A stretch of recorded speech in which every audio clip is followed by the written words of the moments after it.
This is your host Indrajit Garewal. Good evening, ladies and gentlemen. It is an honor to welcome you all today's distinguished lecture on a defining moment in the history of global nonviolent movement. Our speaker today is retired US Army Colonel G.B. Singh, a respected scholar, author of four books. Colonel Singh brings with him a decades of experience in military service and history. Today he will speak on the topic, quote, after returning from India in 1959, Martin Luther King Jr.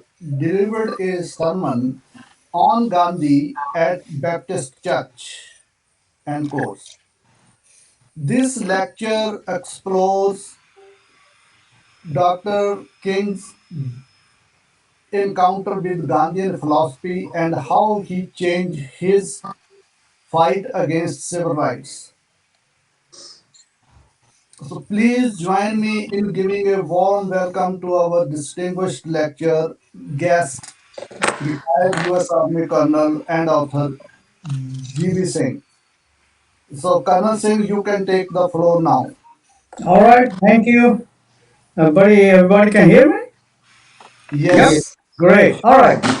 Let me give you 1955 December, and you can look at the entire 1956. You had a Montgomery bus boycott going on, and Dr. King had become world famous by this time. Now, 1957, 58, we're going to skip. Now comes early part of 59. This is when he, his wife, and Professor Lawrence Reddick, who was a professor of history at Alabama State, which is in Montgomery, they went out, took a trip to India. Okay, and they stayed from February 9, 1959 to February 10, March 10, early morning, when he took the flight, left India. So keep these dates in mind. Okay. He returns to America after on the way he went through a number of places, including Jerusalem and all that. So we're going to skip all of that. He lands in New York on 18th of March, 18th of March, and then lands back in Montgomery, Alabama on the 21st of March. Please keep that. And this is the very next day. He is now delivering a Palm Sunday sermon, which is very next day at the Dexter Avenue Baptist Church. Keep that in mind. Now, what is Palm Sunday? Palm Sunday is when Christians celebrate a Sunday before Easter. This is a very, very special occasion. And so this is a very special occasion at the Dexter Avenue Baptist Church. And Dr. King had just returned after about, I think they have been out for almost 7 weeks. So the congregation is seeing their pastor after a long time. Now, this is the lecture. I'm just going to show you the papers. Okay, right here. This is about almost 13 pages. It's a long sermon, and it's the only sermon of Dr. King that he delivered on Gandhi. He had many other sermons, but on Gandhi is the only one. I'm talking only sermon, not speeches, not tidbits, none of that stuff. It's only sermon. So this is about 13 page or slightly less than 13 page, okay? And it's typed. You can see this all typed. In other words, it must have taken probably about 2 hours or more for Dr. King to deliver this sermon. So it's a long sermon, and and this is a sermon we're going to discuss after 1959. So 67 years after it was delivered, this is first time is coming out to be discussed. Okay, just keep that. This is the first time. You guys, You guys are so lucky that you are the first group looking into it. What happened? What did he say? What did he say after he had returned from India? And then we can go into question and answer. So what I'm going to do uh, is first thing recognized delivered on March 22nd, 1959. Obviously, it's Sunday. Okay. He talks about his trip to India. Okay, the parishioners want to know about it. Their pastor, what happened, all that stuff. So, and then this is the only place in the entire literature of Dr. King where you see some substance about Gandhi. All other places, you do not grab anything of substance. This is the only place where you can say, all right, now we know what he's talking about. Okay? Now, this is what is strange about it. Remember, this is a church. These are essentially, I would say, these are all African Americans sitting there in the church. And so what he does is before he introduces Gandhi, he introduces them the gospel according to John. So he set the stage, and that is he described from John chapter 1 verse 30, and I'm going to paraphrase it. Okay, there will be people who will do greater things than I did. Now, if you have the Bible, you can go back and check the details. I'm not going to do that because of time. So John chapter 1 verse 30. So he tells them, he's setting them up, setting the parishioners, that he's talking about somebody now. As per Jesus saying, somebody who's going to be greater than Jesus. Another one is John chapter 14, verse 12. Ye shall do greater works than I have done. And again, he set them up because as per Jesus, now, he's setting them up that Jesus has had proclaimed that somebody is coming out greater than him. And obviously, who that is? Gandhi. He set them up, and now I'm going to take it. Now, I'm not going to discuss the Bible unless you guys want me to open the Bible and see what happened there. Okay, what he's saying here is, and this is his quote from this sermon. And I believe these two passages of scripture apply more uniquely to the life and work of Mahatma Gandhi than to any other individual in the history of the world. Now you can see why Jesus and Mahatma Gandhi are linked now. Now, one of the amazing things is he describes Gandhi as a Christian. Gandhi, he describes the word Hindu does not exist anywhere. Okay, and we all know Gandhi was not a Christian. So Gandhi is a Christian, and he says the greatest Christian of the 20th century. Bingo. So the stage is set now. A new Messiah is on the horizon. So then right there before he get into the bio, he said Mahatma Gandhi was able to achieve for his people independence through non-violent means. Now, nonviolent comes right in, and that should not surprise anybody.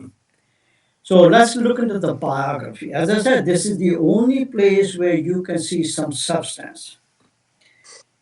He says Gandhi was born in India in a little place called Porbandar, which is right, and he's down almost in central India. That's a very strange geography he depicts. The place is actually in western India, in a place called Gujarat. For some reason, the way Dr. King is looking at geography from north to south, and he pinpoints it as central India, which it is not. Anyway, and he tells his listeners after he describes all the good things that his law, his education, and then he went over to South Africa. Now, Dr. King knows Gandhi went to South Africa, and there he saw in South Africa, and Indians were even more exploited there. So again, setting the stage is that this man who now goes to South Africa and he sees the Indians who are being exploited in South Africa. Okay, obviously, one of the strangest things is that in this sermon, and I'm going to read it, so you got to bear with me. Right off, he tells the parishioners what happened to this man. Now he doesn't give a date, he doesn't give a year. Okay, he doesn't even know how many years he was there, but he said, and this I'm going to read this quote. So bear with me. And this is a very famous racial train incident. So I'm going to read it the way he wrote it. That's the way he spoke. He said, and one day he was taking a train to Pretoria, and he had first class accommodation on that train. And when they came to look up the tickets, they noticed that he was an Indian and that he had a brown face. And they told him to get out and move to the third class accommodation. That he wasn't supposed to be there with any first class accommodation. And Gandhi that day refused to move, and they threw him off the train. And there in the coal station that night, he stayed all night and he started meditating on his plight and the plight of his people. And he decided from the point that he would never submit himself to injustice or exploitation. Now, again, he set the stage to the parishioners that this man was himself a victim of racism. Okay?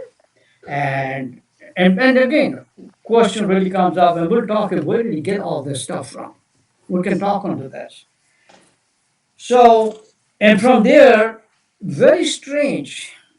Uh, After he's done with all the stuff he's done in South Africa, he essentially depicts Gandhi who's won the war in South Africa. And he says, a few years later, as I told you, he doesn't know how long.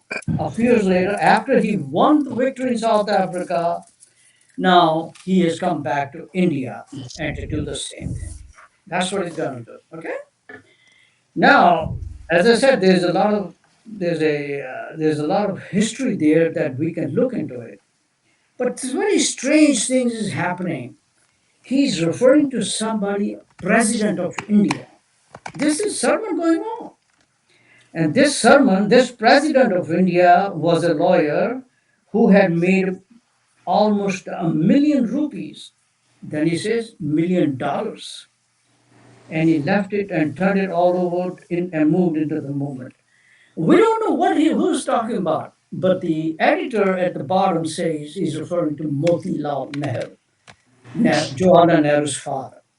Well, he was never president of India. Okay? He was never president of India. The history is, you can just see, quite confusing. Who is he talking about? And then moving on to Salt March, Gandhi's Salt March, which was 1930. I don't know why Dr. King thinks so highly of it. He thinks there was this was a this sort of a movement, Salt March, Salt Tax. He doesn't know how much of a salt tax it was, but somehow he exaggerates the importance of it. So I'm not going to get into that. He thinks those salt laws, are injustice to the Indians. Again, I don't know where he got it from. Anyway, let's move into. We want to stay more into Gandhi. Okay. Uh, very strange thing he says, and I'm going to exactly read it. He started out, that is Gandhi, started out as a young lawyer. He went to South Africa and he became a thriving, promising lawyer more than $30,000 a year. He's saying that Gandhi was making $30,000 a year as a lawyer. I have no idea where Dr. King picked up this thing. It's all false. It never happened. And I still don't know where he picked it up or somebody just wrote it for him. We can talk into that. Who wrote the sermon actually? Okay. So again, you read these strange things, but the parishioners who are sitting there, I looked into it. I even went to the Dexter Baptist Church a few years ago. What I have been told is not a single one ever questioned him. So my question was, those references that he gave to Gospel of John, obviously, obviously, none of them have any remote semblance to Gandhi. Did anybody question Dr. King, who's had a PhD degree in systematic theology from Boston University? Is he abusing the scriptures? What I was told was nobody ever questioned it. It's okay. I mean, he's a pastor. Anyway, now then he gets into the caste system. Now he's telling the parishioners about the caste system and and then also get into the untouchables, the lowest subcaste or lowest groups of people at the very bottom. And he gives the image to the parishioners that Gandhi did not approve of the caste system. Now I don't know where he got that from because Gandhi's writings are full of supporting a caste system. But again, Dr. King, I mean, it just his exact quote is Gandhi looked at this system, which is the caste system. Gandhi couldn't stand this system. And then, of course, Gandhi, of course, fought against untouchability, which we know he did. Which we know he did. But again, Gandhi believed in the caste system. All he was doing was he wanted to abolish untouchability, but the untouchables were still going to be there. So it changes nothing. It changes nothing. Okay? What good is it if you say we're going to remove untouchability? By the way, he never even knew what that meant.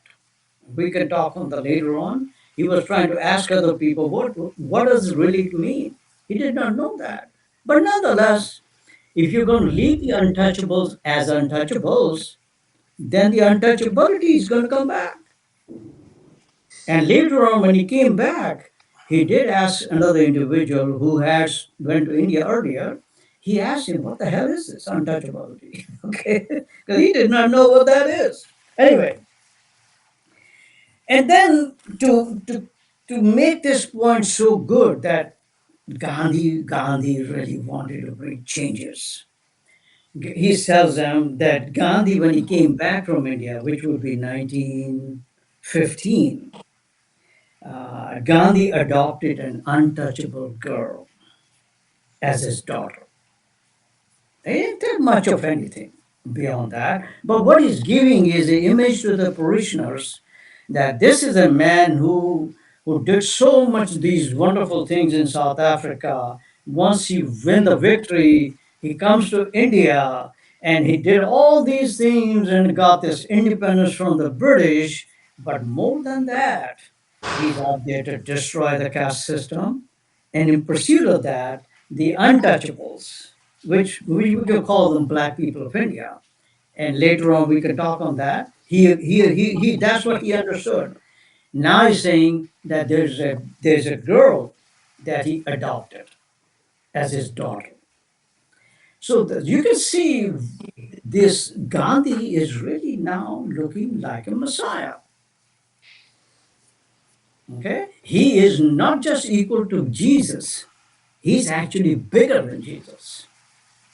And I'm not saying it. This is a man who has a PhD in systematic theology. He's from a family of preachers. He is a leader of the civil rights movement, and he himself is a pastor. He's saying it. Okay, and you can see the impact that he had on the parishioners. Obviously, and nobody asked that question. Nobody raised the question that is it possible that Dr. King is abusing the scriptures? Okay, so I'm just going to keep it. By the way, that untouchable girl, her name was Lakshmi. and she was untouchable girl, and she was actually quite a little infant actually. But we can look into it because he never. By the way, he did tell them that that girl is still alive in India, but he didn't tell them that he went to the city, but he never met her. Okay, so now let's. I think you got the framework of what we are dealing with here now. Okay, so let me see if I missed any major point here. Yeah, the other thing is he's keep telling them that with all this money that Gandhi was making, then he left everything. He is a man who has no income. He has no clothes or this and that. He showed that he's a poverty stricken, voluntary poverty stricken man who's out there to help to work out for the other people. Now, another strange thing is it never dawned on Dr. King or anybody else over there that there are black people living in South Africa. How come they don't surface in this lengthy sermon? Nowhere. So that's a good question. We can look into that. What happened here? Another question we look into it. Before going to India, he never said anything like this. I've gone through the entire literature. Is there something happened in India? Is it that he ran into perhaps Christians, Indian Christians, perhaps other Gandhians who really put all this stuff in his brain?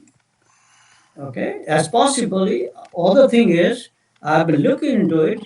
Who wrote this sermon? Remember, he came to Montgomery only a day earlier, and this is a very lengthy sermon. In those days, no computers, none of that. So I have been looking into it. Who wrote it? Is Dr. King involved in it? So most likely it's possible that when they were traveling, remember, it took them from the 10th March all the way to the 18th. So it's about a week. Is it possible maybe during that week this sermon was put together, compiled together? Okay, that's possible. Okay, but since Dr. King gave that sermon, that's his sermon. That's his sermon. He's responsible for all the things that he said. Okay, so let me just stop here because this would be a good one to look into it under the question answer. We can look into it more details as to where this kind of stuff came from, and I can fill in some more details. Okay, so let's go into the Q and A. Okay,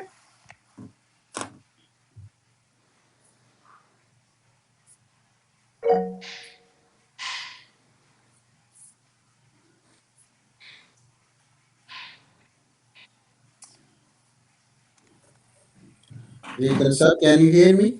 yeah, I can hear you.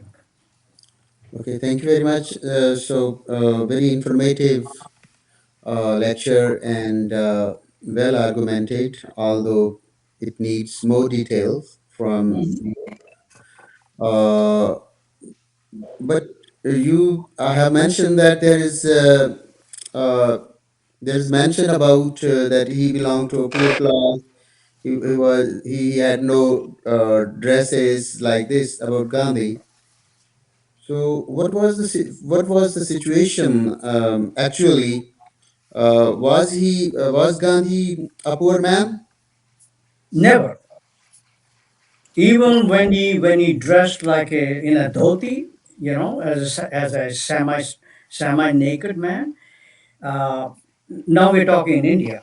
He was still making almost $20,000 a year. That's a lot of money at that time.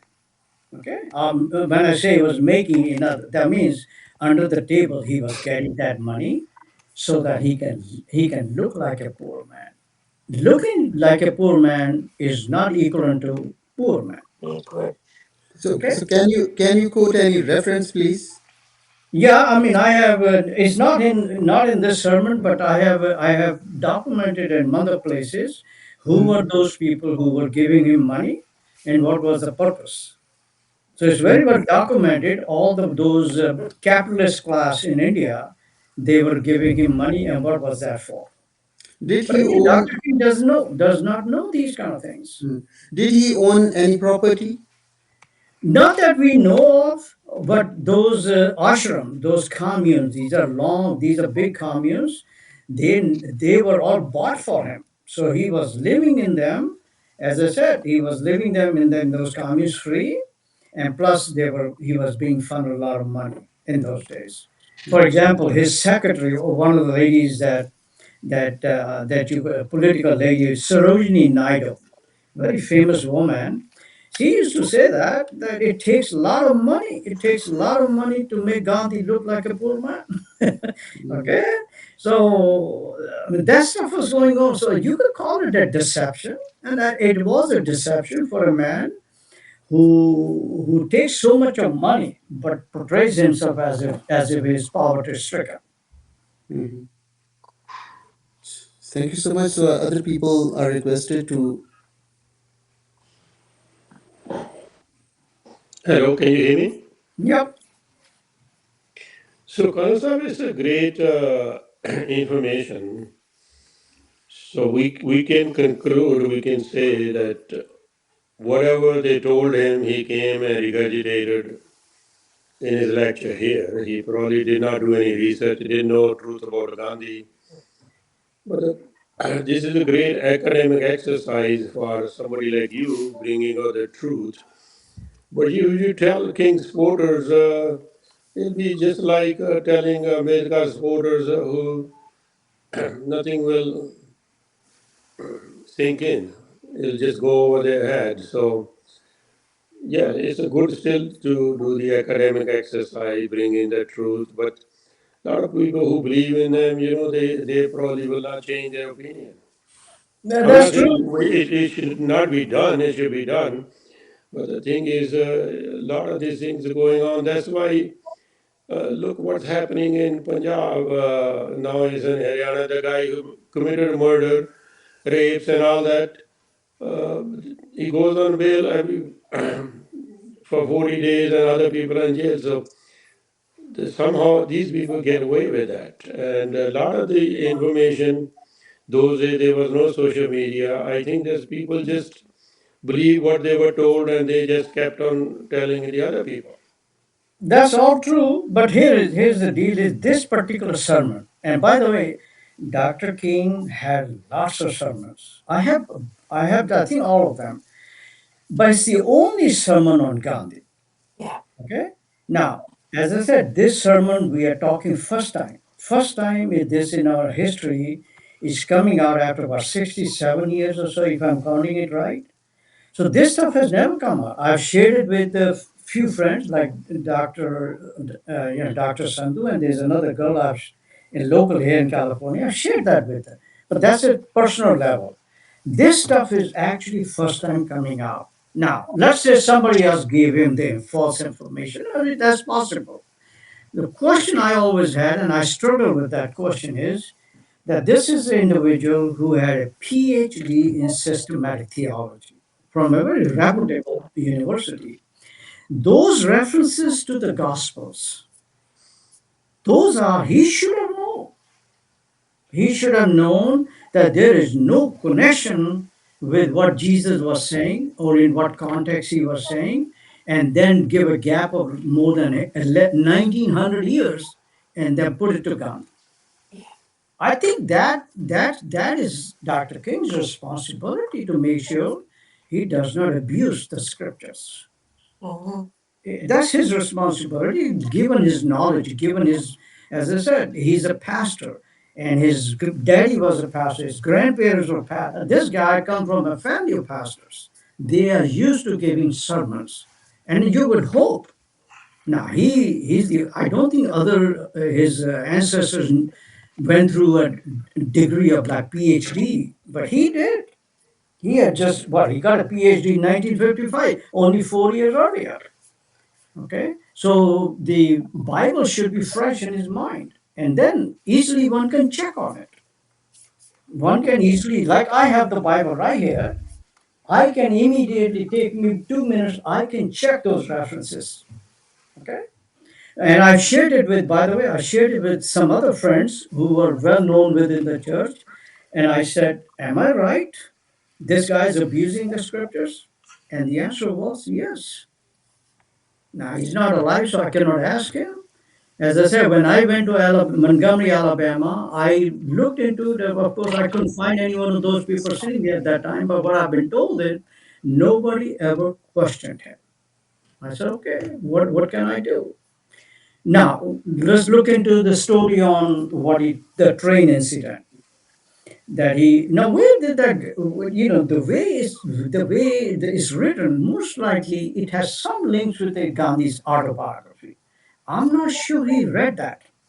I think somebody else with him may have read it and planted that story over there. But he never questioned it. Is it true? Never asked that question. Is this true? Does these things that are look like a holy man who's bigger than Jesus Christ, is that really true? These things happen over there in South Africa? Okay. None of those stuff came up in his focus. Now, here's a man who lived one month in India. He went through the whole thing, and he doesn't tell them what happened in India. How was the trip? Did he really learn about Gandhi, or what really happened? Now we find that out now that one month was not an easy month for him and his wife, or even Professor Lawrence read it. They were exhausted right from beginning. They did not learn anything on Gandhi. Absolute none. Okay. Now here's something else, because since you mentioned it, on the 10th February, that is the day after, all three of these, Dr. King, Mrs. King, and Professor Reddy, went to the palace of Dr. Nehru. Nehru was the prime minister at the time. And they had a four-hour visit with him, and they had a dinner there. So he mentions that, but he also mentions Mrs. Mountbatten. Mrs. Mountbatten happened to be there. Okay, right in that palace. And he doesn't, he's sort of giving an image that because of non-violence, the British high class, they did not fight. They don't have animosities against. So they are in union. That's the beauty of non-violence. He has no idea that that woman and Mr. Nehru have a relationship. Okay, he has no idea. Okay, he doesn't know that. So the false image is popping up everywhere. So, Kalusav, I have another query, please. In your talk in the beginning, you told that Martin Luther King Jr. presented Gandhi as a great Christian. Yeah. Am I right? Yes. So Yes. it means that he presented Gandhi as a Christian, but not Mm. as a Hindu. So, do you think even then it is abuse of the Holy Bible, or it is something tarnishing the stature, the great stature of the Christ or Jesus? Well, what he's doing is he recognizes that Gandhi does not belong to any church. Okay, well, so did Jesus. Jesus didn't belong to any church either. But Jesus is big. Gandhi is bigger than Jesus, because that's exactly the words from the Bible he's saying. Okay, Gandhi is the greatest Christian of the 20th century. Now, those of us who study these things, and we know Gandhi was never a Christian, we know that. And Dr. King should have known that too. What was so secret about it that he did not know that? So there are some people who believe that this is a deliberate lie. This is a deliberate lie he's telling to his parishioners. Maybe it is. I believe that too. I think he's lying. He shouldn't have been doing this kind of stuff, but he was doing it. Now I can give you some update, but it's not part of the sermon. 2 years later, when the editor of Christian Century, a magazine which is a liberal magazine, which is also a very famous magazine, they were in touch with Dr. King, and they were asking him to write articles so that other people can read it. And this issue did come up on Gandhi being a Christian. And the editor in chief finally put the nail down. He said, "No, you cannot do this and get away with this." So when that happened, King backed away. He never, all the documents I have since then, he never ever said that again. Okay? But in this sermon, Gandhi is the greatest Christian. This sermon is also Gandhi is as a Messiah, he is bigger than Jesus Christ. Yeah. Okay? I mean, as I said, for a person who knows Gandhi, okay, I know Gandhi quite well. And I said, man, what happened with Dr. King, man? No, again, keep that in mind too. At this very age, Dr. King is only 30 years old. He's a young boy, young man. I remember when I was 30 years old. Okay? He is 30 years old. He has become a worldwide leader. He has become a leader of the nonviolent movement, civil rights movement. There are a lot of stuff over him. And he's traveling a lot. Now, so I found that out. He had like 4 or 5 secretaries over there, and they're doing all sorts of that literature that is being produced is unbelievable. Like, for example, from 1955 December and all the way to 4th of April 1968 when he's assassinated, it's less than 13 years. And that literature is so humongous that if you don't pay attention and you don't chronologically analyze it, you get lost. Okay? So it has taken me many, many years to look into it, what happened here. Now, story comes up here when he went to India. As I said, he never said these kind of things before. Now, remember, 1958, his first book came out, Stride Towards Freedom. That first book came out. He does talk about Gandhi. The one of the stuff he talks over there never shows up in the sermon. Okay, so there's something. So this is a man who actually, through that book, we know that he talks about Gandhi. But this stuff that comes out, somebody had fed him that information in India. And I personally believe, now when he's saying he's the greatest Christian and all that, I personally think there were a number of Indian Christians who were also who looked at Gandhi as a Messiah. Okay, I have that literature, who they were. There's a possibility he may have run into those, and they may have put in his ears that indeed this was a Messiah. Indeed, Jesus, I have even seen Indian Christians telling me Jesus Christ came back. This was his second coming. Now, Dr. King did not say that, but I heard Indian Christians talking about that. That it was the second coming. Okay, it's possible while he was there in India, these things were happening. It's also possible the Hindu Gandhians, notorious, they knew Bible also quite well from a Christian angle. They knew that too. And it's quite possible they did that too.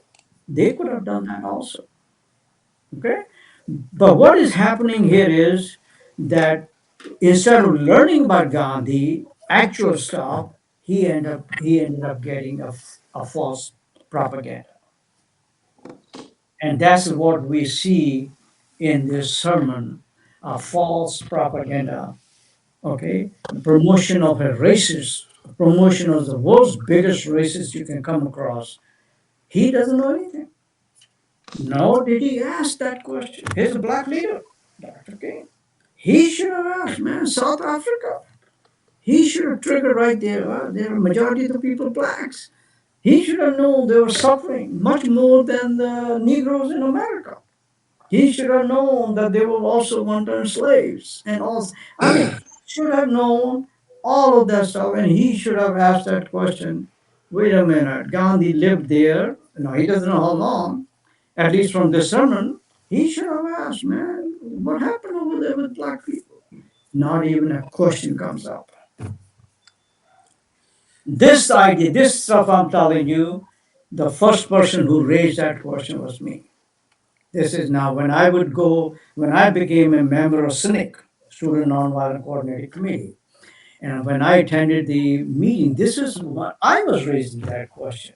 And they were looking like they were asking me, I said, man, we never asked that question. They were all surprised, man. How come we all miss asking that question? It's such an obvious question.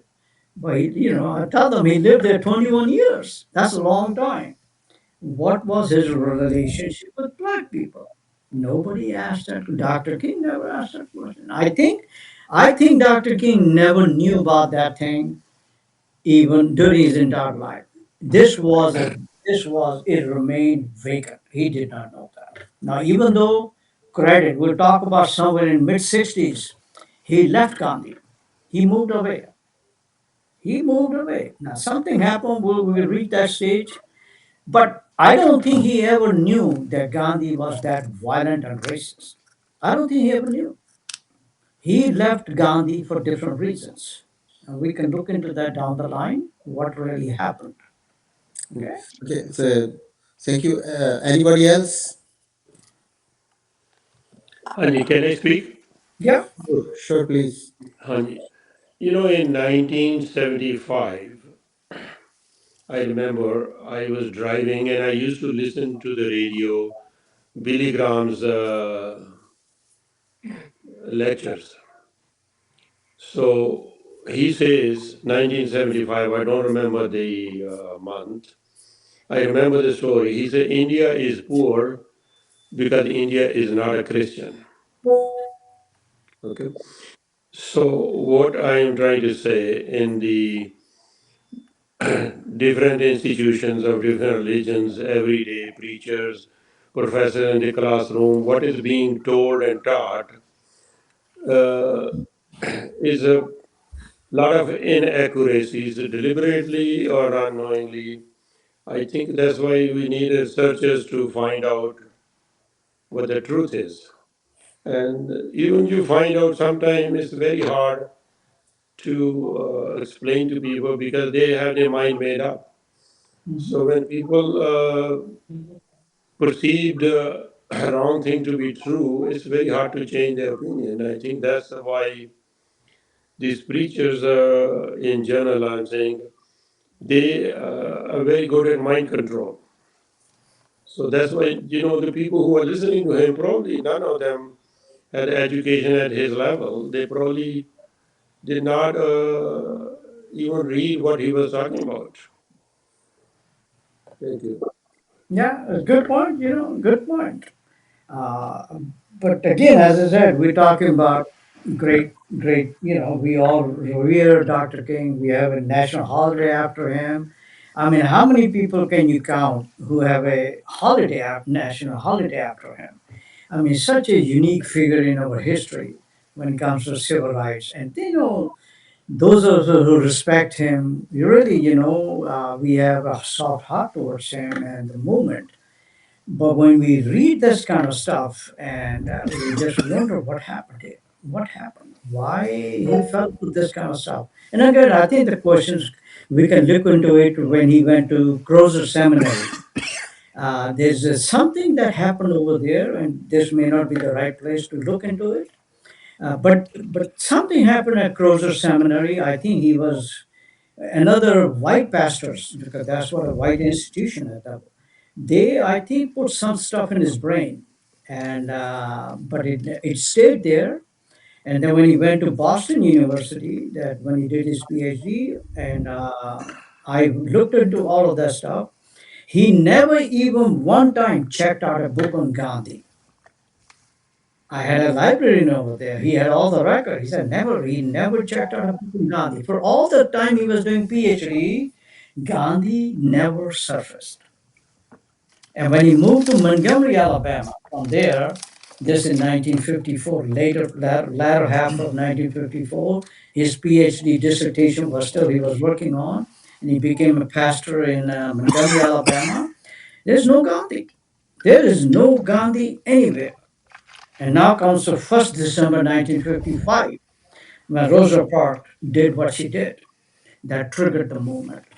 Okay, and then when Holt Baptist Church, when the entire black leaders all met in in 5th of December when he gave his first civil rights speech. That is Dr. King. Gandhi is nowhere. It does not exist. Okay? And then in Montgomery bus squad movement, you have a whole bunch of Gandhians. Gandhians mean not Gandhians from India. These are white Gandhians, white Christian Gandhians. They descended upon Montgomery, Alabama. Okay? And they are the ones who are pumping Gandhi over there. Okay? This is a fascinating history. What happened? Who are those people that brought Gandhi over there? Now, you gotta look at this. And he's what, 27, 28? He's a young man. He's a young man, and all this burden fell over him. But here's a fascinating story. Think on it. There is not a single speech of Gandhi that I found while he's in Montgomery. Bus boycott movement going on. There are snippets out there. I think I only found three of the snippets. But anyway, cut it short. You remember famous speeches, let's say famous speeches of Dr. King. I told you the very first civil rights speech, Gandhi is not there. I have a dream. That's 1963. There's no Gandhi there.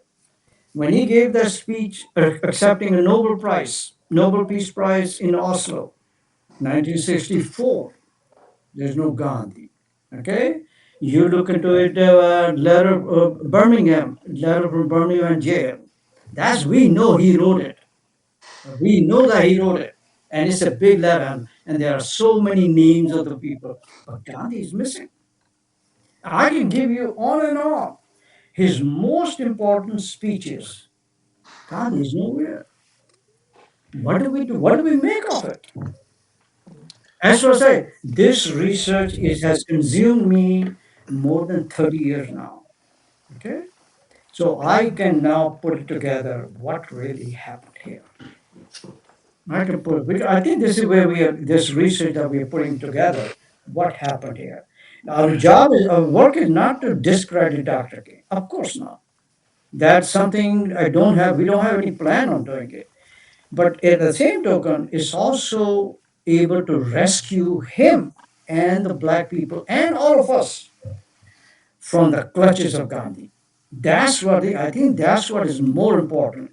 How we need to be careful a man who was full-blooded racist and violent, how he ended up becoming a messiah to us using Dr. King's mouth. That's the tremendous mistake we need to learn from. That's all. I think that's our purpose is to make sure we correct the history so that the readers and other new generation that is coming up, we can begin to differentiate and take Gandhi out of this Gandhi stuff. Yes, thank you. This is fine that the scholastic vision is to correct the mistakes of history, and it's to reconclude the conclusion and reinterpret the interpretations. So that's wonderful. So anybody else, please? Any question? Gee, Nora Yes. Gomez from Chicago, please. Okay, I have a well, my question is kind of related to what the purpose of the sermon was.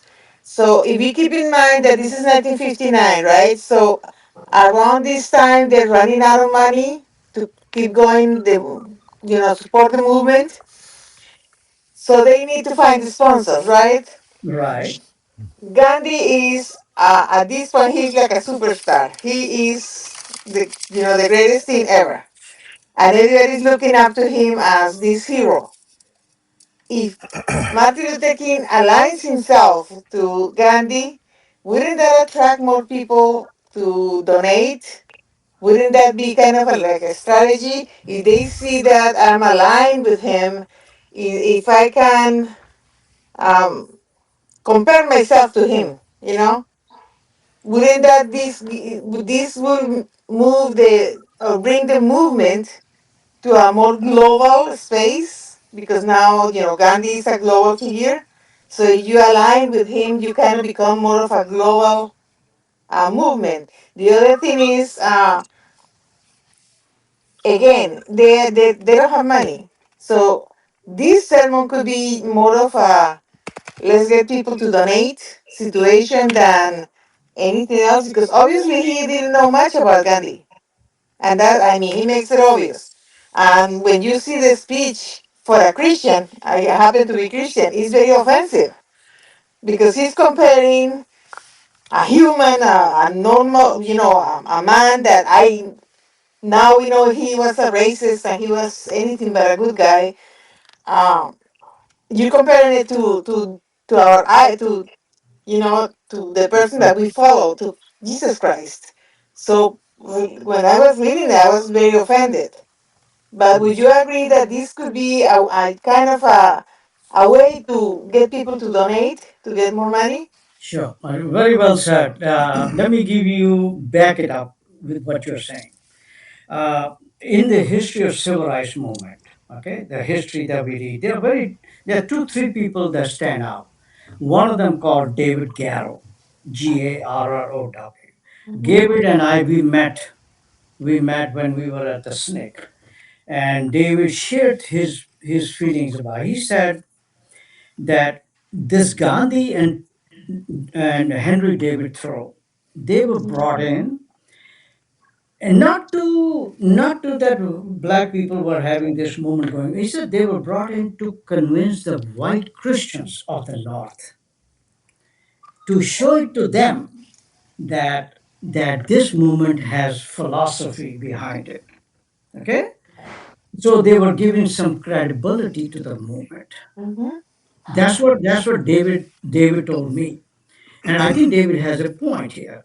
Okay, David has a point, or a valid point, but here's a deal. Let's say when Dr. King went to India, remember there are three of them. They traveled.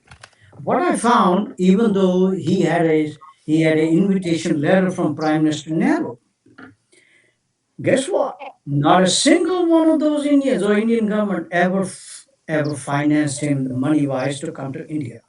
That money was financed. That's right. That money was given by Quakers, Mhm. and some money was raised in the church.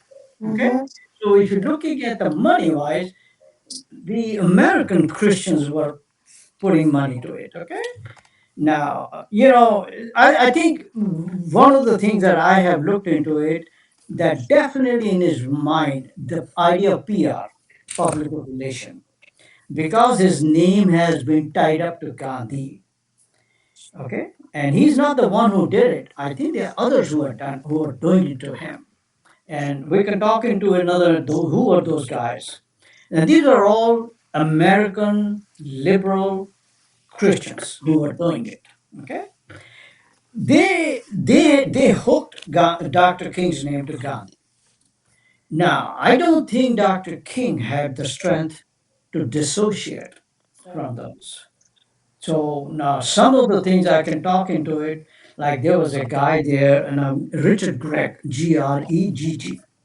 Richard Gregg, Richard Gregg wanted Dr. King to do such A, B, C, D, E, all these things, to do these in Montgomery, Alabama, so he can look like Gandhi. And Dr. King was not doing it. So look, there's a lot of stuff there. You can see that something is going on. Right. And again, when he came back from India, Mrs. King had written that there was an issue there that he should really look like Gandhi. He should adopt poverty. He should do all that. Okay? All this, the pressure is there. And guess what? Who would not let him do it? Is Mrs. King. Right. Okay? So you can see the tussles that there's so much of this going on, but Mhm. yet these people do not know the real Gandhi. Right. And now to give credit to them, let's say if I was there in 1959, let's say 1955 to 1968. If I were there and I say I'm Dr. King, and let's say I become conscious. Maybe there's something going on. I need to check on it.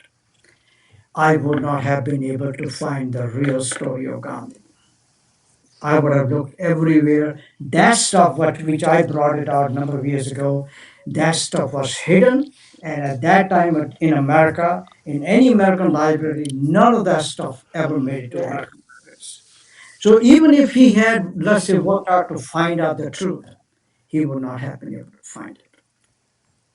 And that's a credit to the man. We got to look into the history because, what happened at that time, how different American Christians, pacifist movements, what they did, and then how the Indians, varieties of Indians, what they also did to take full advantage of it. I think we need to look at all of that, what happened here.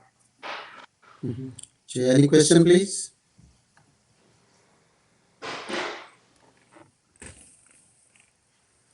Okay, Colonel GB Singh, thank you very much. Anybody, if anybody has questions, you are most welcome, please. So otherwise, I'm going to wind it up. All right, very good. Okay. Okay, thank you very much that you have reminded us about Martin Luther King Jr.'s sermon, and it was never discussed by any scholars, and you are the only person, the scholar, who has taken up this very important subject, and definitely it will create a new avenue of debates, and we also invite the other scholars, if they want to counter this argument, they are most welcome to our channel. Uh, Yes, but we will have to think about the scholars from Chicago. Nora Gomez, she has raised a point that is yet to be discussed. That Gandhi was American hero before the advent of Martin Luther King Jr. So it must be addressed how he became hero. What were the circumstances? What were the pushing factors?